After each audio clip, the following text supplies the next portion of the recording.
Hey guys, welcome to the 11th lecture of the chapter Anatomy of Flowering Plants. I am Harish Kumar और इस lecture में हम पढ़ेंगे collenchyma tissue के बारे में। तो चलो लेक्चर स्टार्ट करते हैं। कोलेनकाइमा टिश्यू, देखो कुछ कैरेक्टरिस्टिक फीचर्स की बात करते हैं पहले कोलेनकाइमा टिश्यूज के। ठीक है, सबसे पहला ये लिविंग मैकेनिकल टिश्यू होता है। देखो तीन तरह के सिंपल परमानेंट टिश्यू हम पढ़ने वाले। एक तो हम ऑलरेडी पढ़ चुके हैं जो कि था हमारा पैरेनकाइमा। अभी हम पढ़ रहे कोलेनकाइमा, फिर पढ़ेंगे स्क्लेरेनकाइमा। कोलेनकाइमा और स्क्लेरेनकाइमा ये जो दोनों हैं ये क्या करते हैं, इनका मेन फंक्शन होता है मैकेनिकल स्ट्रेंथ प्रोवाइड करना। क्या करते हैं, टिश्यू को ये मैकेनिकल सपोर्ट प्रोवाइड करते हैं। कोलेनकाइमा जो होता है ये लिविंग होता है, लेकिन स्क्लेरेनकाइमा जो होता है वो डेड होता है। ठीक है, इसीलिए कोलेनकाइमा को हम लिविंग मैकेनिकल टिश्यू कहते हैं और स्क्लेरेनकाइमा जो कि हम अगले लेक्चर में पढ़ेंगे, स्क्लेरेनकाइमा होते हैं डेड मैकेनिकल टिश्यू। तो लिविंग मैकेनिकल टिश्यू क्यों कहा जा रहा है कोलेनकाइमा को? क्योंकि ये लिविंग टिश्यू है जो कि मैकेनिकल सपोर्ट प्रोवाइड करता है प्लांट को। Okay, next point, localised deposition of pectin, cellulose and hemicellulose occurs mainly at corners. देखो ये हमारा एक कोलेनकाइमा सेल है, इसमें आपको डिपोजिशन मिल जाएगा मेनली पेक्टीन का। यहाँ कॉर्नर पे होते हैं डिपोजिशन, ठीक है, मेनली पेक्टीन का होता है, पर उसके साथ साथ आपको सेल्यूलोज हेमीसेल्यूलोज भी क्या कहते हैं का डिपोजिशन आपको देखने को मिल जाएगा कोलेनकाइमा सेल में। ठीक है, अब देखो मेनली किसका डिपोजिशन रहेगा, पेक्टीन का, लेकिन उसके साथ साथ सेलुलोज और हेमीसेल्यूलोज भी पाए जाते हैं। कहाँ होते हैं, कॉर्नर्स पे होते हैं। अब मुझे भी पता है और आपको भी पता है कि पेक्टीन, सेल्यूलोज और हेमीसेल्यूलोज ये होते हैं कार्बोहाइड्रेट्स। और आपको एक और चीज पता होगा कार्बोहाइड्रेट्स के बारे में कि कार्बोहाइड्रेट्स जो होते हैं वो हाइड्रोफिलिक होते हैं, वाटर लविंग होते हैं। ठीक है, उनके पास एबिलिटी होता है पेक्टीन, सेलुलोज, हेमीसेल्यूलोज के पास कि ये हाई कैपेसिटी में वाटर को एब्जॉर्ब कर ले। ठीक है, क्योंकि पेक्टीन, सेलुलोज, हेमीसेल्यूलोज क्या है, कार्बोहाइड्रेट्स है, और कार्बोहाइड्रेट का एक कैरेक्टरिस्टिक है कि वो हाइड्रोफिलिक होता है। ठीक है, वाटर को अपनी तरफ क्या करता है, अट्रैक्ट करता है, वाटर के पास जाता है। तो पेक्टीन, सेलुलोज, हेमीसेल्यूलोज क्या करेगा, वाटर को एब्जॉर्ब कर लेगा, और ये जो सेल होते हैं ये फूल जाते हैं। कोलेनकाइमा सेल फूल जाते हैं क्योंकि वाटर को एब्जॉर्ब कर लेते हैं, और उसके साथ साथ इलास्टिक हो जाते हैं। कभी कोलेनकाइमा सेल को लेके खींचना, एकदम खींच जाएगा अच्छे से, इलास्टिक होता है, रबर लाइक होता है। इसीलिए ये जो कोलेनकाइमा सेल है इतना इलास्टिक हो जाता है, रबर लाइक हो जाता है, हार्ड हो जाता है, इसीलिए ये मैकेनिकल सपोर्ट प्रोवाइड करता है प्लांट को। अगेन इसीलिए इसे लिविंग मैकेनिकल टिश्यू बोला गया है। मैकेनिकल स्ट्रेंथ कैसे प्रोवाइड कर रहा है, ये जो हमारे कोलेनकाइमा सेल है इनमें डिपोजिशन होता है पेक्टीन, सेलुलोज, हेमीसेल्यूलोज का, जो कि कार्बोहाइड्रेट्स होते हैं, और इसीलिए पेक्टीन, सेलुलोज, हेमीसेल्यूलोज हाइड्रोफिलिक होते हैं, वाटर को एब्जॉर्ब कर लेते हैं, और सेल जो होता है वो इलास्टिक बन जाता है, रबर बन जाता है, हार्ड रबरी टाइप बन जाता है, रबरी नहीं रबरी, ठीक है, हार्ड बन जाता है, इलास्टिक बन जाता है, और मैकेनिकल सपोर्ट प्रोवाइड करता है प्लांट में। Next, usually intercellular spaces are absent. ये देखो यहाँ पे मैंने बहुत सारा क्या किया है, कोलेनकाइमा सेल बनाया, और कोलेनकाइमा सेल में याद रखना इंटरसेलुलर स्पेसेस जो होता है वो एब्सेंट होता है। Next, these cells assimilate food when they contain chloroplast। इसका मतलब समझो, assimilate food, देखो एनिमल्स में और प्लांट्स में फूड एसिमिलेशन का मीनिंग डिफरेंट होता है। जब हम एनिमल्स की बात करते हैं, यानी कि हम ह्यूमंस क्या, हम एनिमल्स है, ठीक है, तो जब हम एनिमल्स में फूड एसिमिलेशन की बात करते हैं, यानी कि एनिमल्स यानी कि हम लोग फूड को यूटिलाइज कर रहे हैं।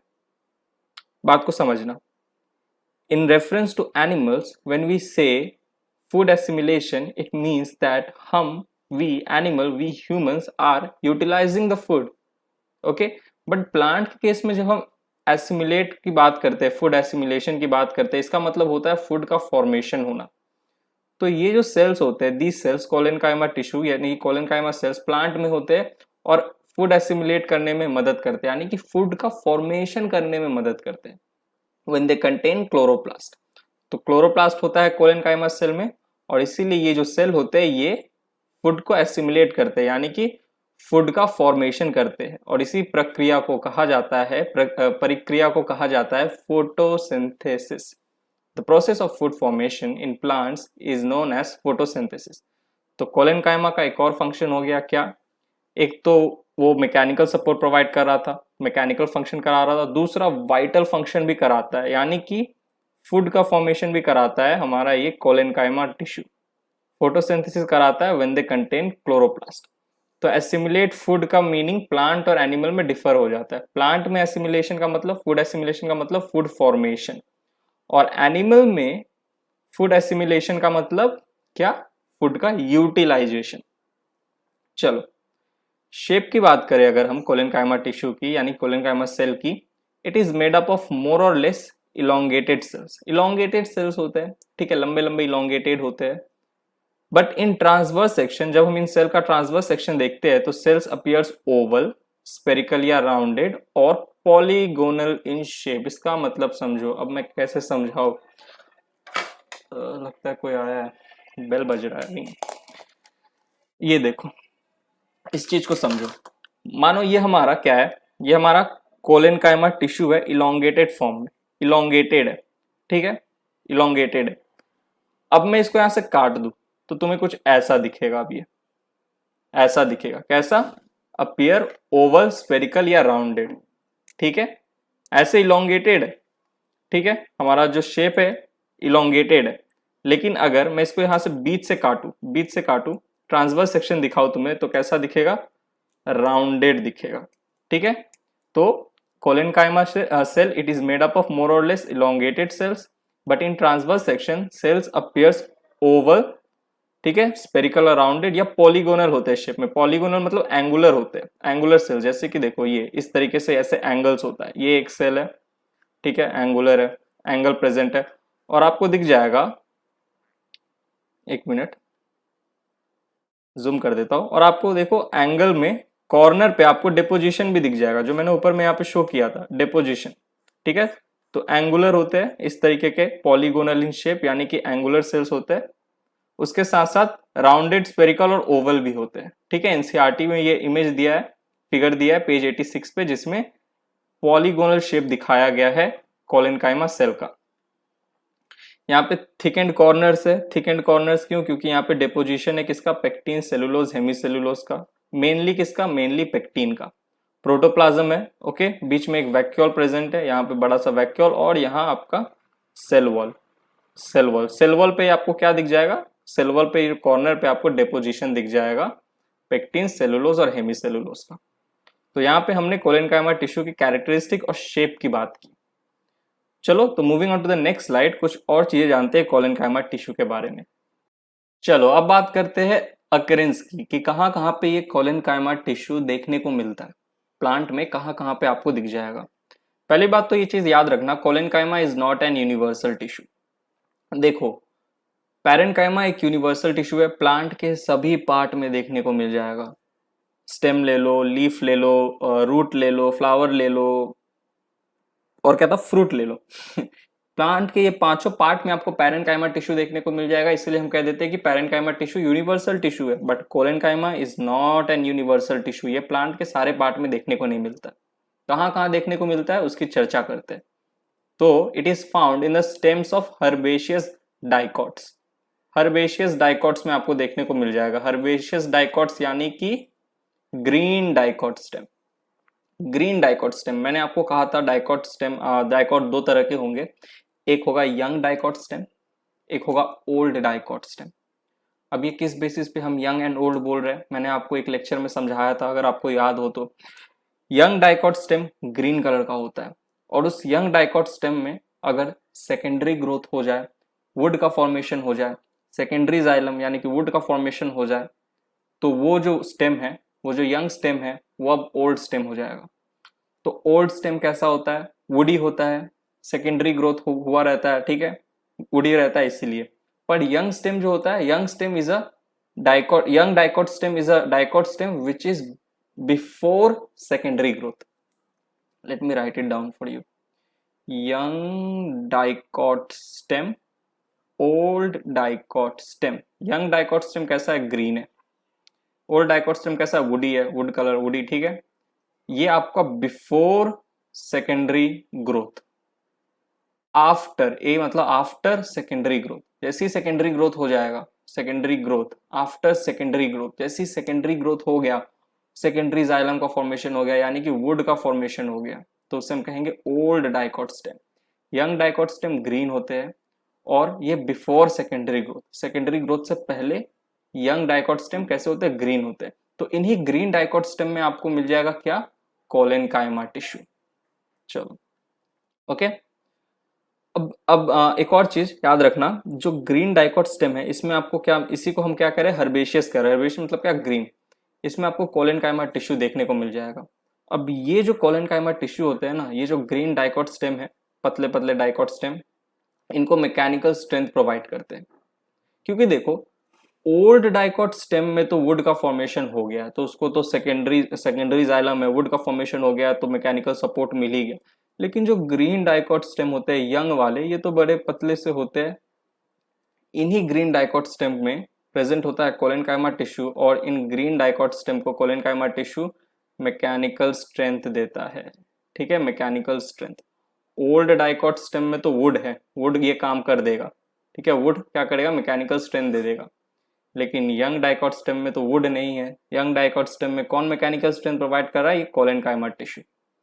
देखो जब तेज हवाएं चलती है, तूफान उफान आता है, कभी तुम्हें न्यूज देखो कहीं पे साइक्लोन आ गया, कहीं तूफान आ गया, तो बहुत सारे पेड़ जो होते हैं टूट के गिर जाते हैं। बहुत सारे नहीं, बहुत कम ही, सारे टूट के गिर जाएंगे तो दिक्कत हो जाएगा। तो ज्यादातर जो छोटे छोटे यंग डाइकोट स्टेम होते हैं ना, जब तेज हवा चलता है, मान लो ये पेड़ है, इस तरफ हवा चला, ऐसे इस तरफ झुक गए, लेकिन टूटते नहीं है, झुक जाते हैं, वापस अपने पोजीशन पे आ जाते हैं। फिर इस तरफ हवा चला तो इस तरफ झुक जाते हैं, वापस अपने पोजीशन पे आ जाते हैं।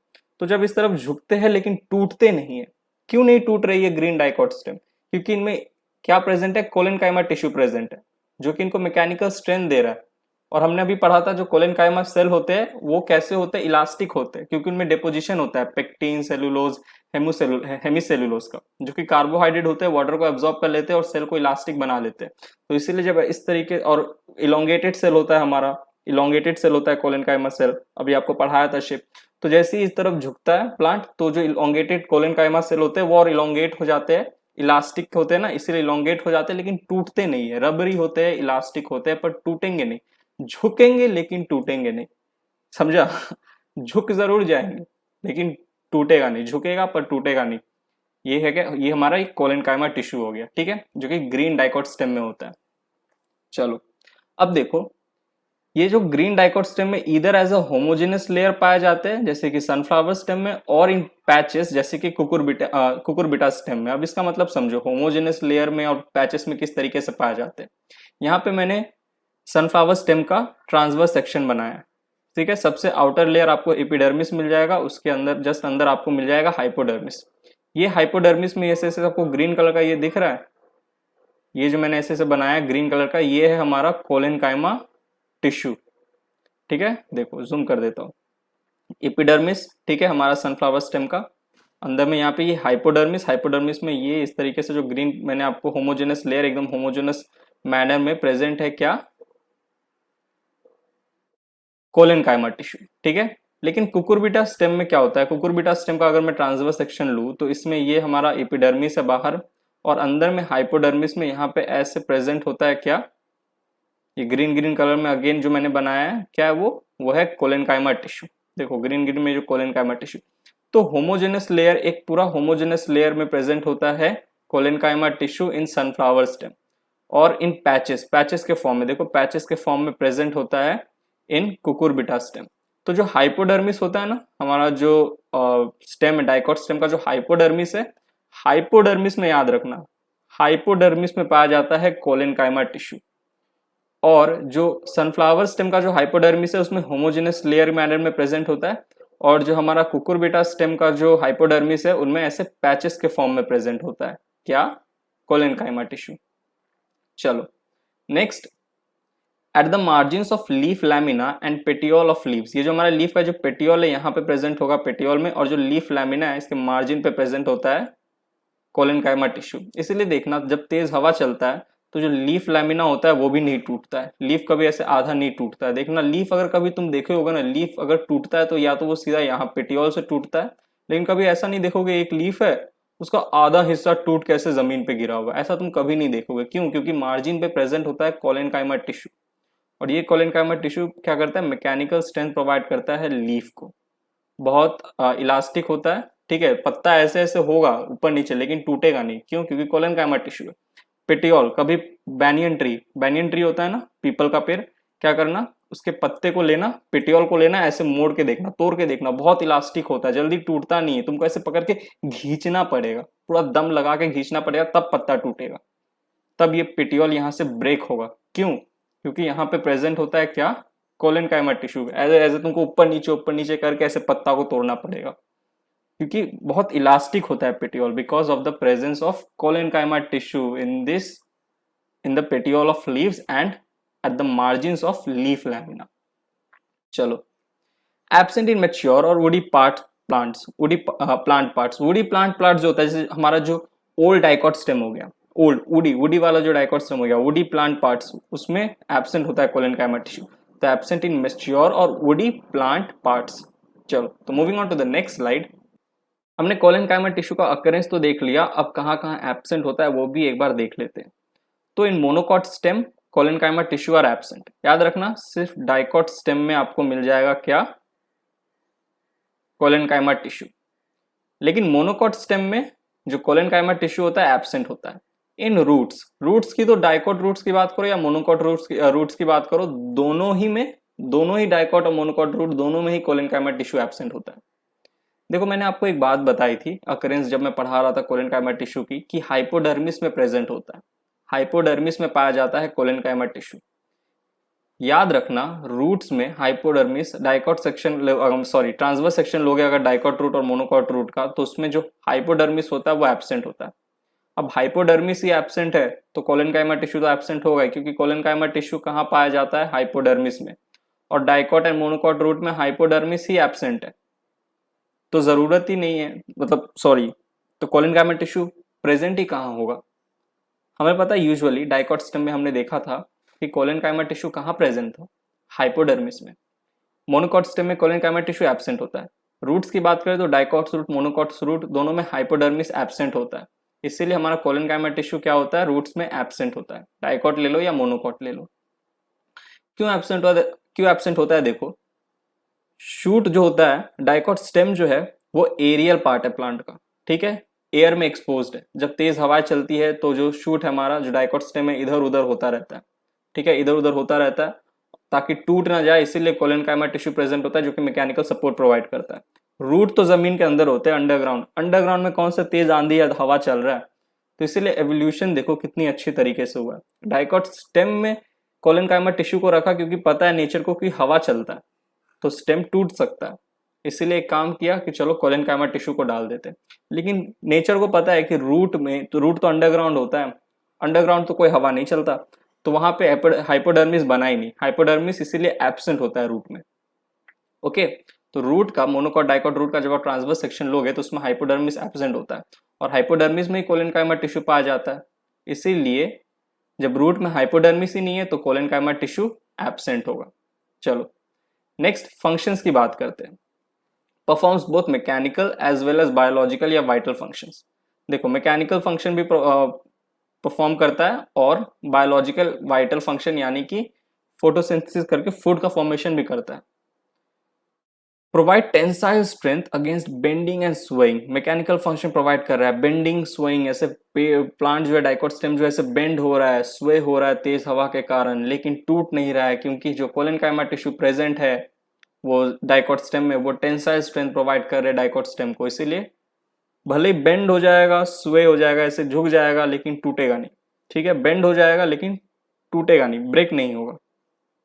Next, they provide mechanical support to the growing parts of the plant such as young dicot stem and petiole of a leaf. ये एनसीईआरटी का इंपॉर्टेंट पॉइंट है, इसको ध्यान में रखना। ऐसे तो सभी चीज जो पढ़ा रहा हूं मैं इंपॉर्टेंट है, ये थोड़ा और इंपॉर्टेंट है। They provide mechanical support to the growing parts of the plant such as young dicot stem में पाया जाता है, मैंने आपको अच्छे से पढ़ाया था, ठीक है, young dicot stem, old dicot stem, दोनों चीज बताया था क्या होता है यंग डाइकॉट स्टेम और old dicot stem. Petiole of leaf में भी पाया जाता है और at the margin of a leaf के मार्जिन पे भी प्रेजेंट होता है collenchyma tissue. Next, due to the presence of chloroplast, collenchyma जो सेल है उसमें क्लोरोप्लास्ट प्रेजेंट होता है, इसीलिए फूड एसिमिलेशन का काम करता है हमारा ये कोलेनकाइमा सेल, यानी कि फोटोसिंथेसिस कराता है। Photosynthesis process take place in collenchyma, जो कि एक वाइटल फंक्शन है। तो mechanical as well as biological यानी कि वाइटल फंक्शन दोनों परफॉर्म कर रहा है कोलेनकाइमा टिश्यू। चलो, तो यहाँ पे कोलेनकाइमा का जो हमारा लेक्चर है ये खत्म होता है। नेक्स्ट लेक्चर में हम स्क्लेरेनकाइमा टिश्यू के बारे में बात करेंगे, जो एक और तरह का सिंपल परमानेंट टिश्यू है। तो यहाँ पे ये लेक्चर होता है समाप्त। तो गाइस, यहीं पे लेक्चर खत्म होता है। आई होप तुम्हें लेक्चर समझ में आया होगा। समझ में आया तो प्लीज़ वीडियो को लाइक करना, निटोलॉजी को सोशल मीडिया पे फॉलो करना, इंस्टाग्राम पे, फेसबुक पेज पे, ट्विटर पे और टेलीग्राम पे जो निटोलॉजी का चैनल है इसको जाके ज्वाइन करो। यहाँ पे मैं नोट्स अपलोड करता हूँ, तो तुम्हें यहाँ से नोट्स मिल जाएगा। और सबसे इंपॉर्टेंट बात, जो निटोलॉजी का हमारा चैनल है इसे सब्सक्राइब करो। यहाँ पे तुम्हें चैनल का लोगो दिख रहा होगा, उस पर क्लिक करो, चैनल को सब्सक्राइब करो, बेल आइकन जरूर प्रेस करना, ताकि जब भी फ्यूचर में नया वीडियो में अगर अपलोड करूँ तो तुम्हें नोटिफिकेशन मिले। और वॉच मोर के नीचे जो वीडियो शो कर रहा है उस पर क्लिक करो अगर तुम्हें और भी निटोलॉजी के वीडियोस देखने हैं तो निटोलॉजी का भी वीडियोस देखो, अपने दोस्तों के बीच में शेयर करो। तो चलो नेक्स्ट लेक्चर मिलते हैं। Bye, thank you, take care.